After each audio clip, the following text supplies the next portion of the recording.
কেমন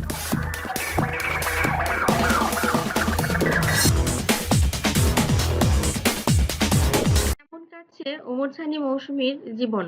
ওমর সানি মৌসুমী রূপালী পর্দাতেই শুধু নয়, বাস্তব জীবনেও সফল জুটি ওমর সানি ও মৌসুমী। ভালোবেসে বিয়ে করেছিলেন ৯৬ সালের ২ আগস্ট। ২০ বছরের সংসার জীবনে তাদের রয়েছে ২ সন্তান, ছেলে স্বাধীন আর মেয়ে ফাইজা। মৌসুমী প্রশ্নগুলো এমন ছিল, ভালোবাসা দিবস কেমন করে কাটছে? সানি বললেন, আমি তো সকাল থেকে মেয়েকে সময় দিচ্ছি। সে শাড়ি পরে বসে আছে, ভাই স্বাধীনের সঙ্গে কথা বলবে।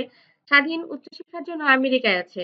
এটা আমার কাছে সবচেয়ে বড় পাওয়া যে মেয়ের সাথে এমন একটি দিনে বড় সময় কাটাতে পেরেছি। সন্ধ্যায় কিছুক্ষণ সময় কাটাবো মৌসুমীর সঙ্গে। সে অবশ্য উত্তরায় একটি হাউজে শুটিং করছে। ভালোবাসার দিনে তার সঙ্গে কিছুটা সময় কাটাতে চাই। এরপর রাত ১০টায় একুশে টেলিভিশনে একটি লাইভ অনুষ্ঠানে অংশ নিব আমরা দুজন।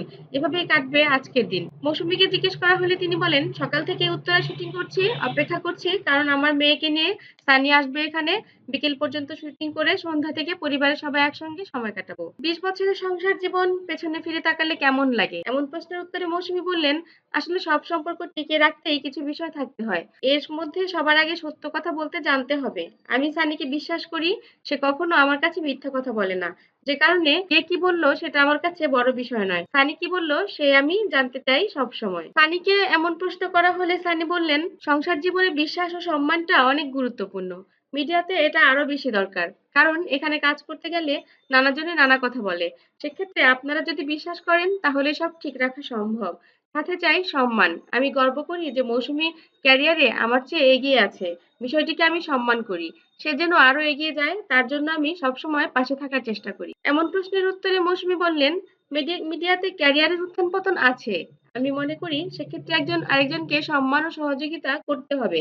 শুধু তাই নয়, জীবনসঙ্গীটি কতটা উতরে যেতে পারবে তাও নির্ভর করে ঘরের মানুষটি তাকে কতটা সহযোগিতা করছে তার উপর।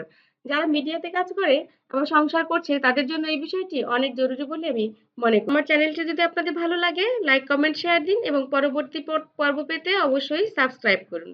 রিপোর্টার কুলসুম, ঢাকা।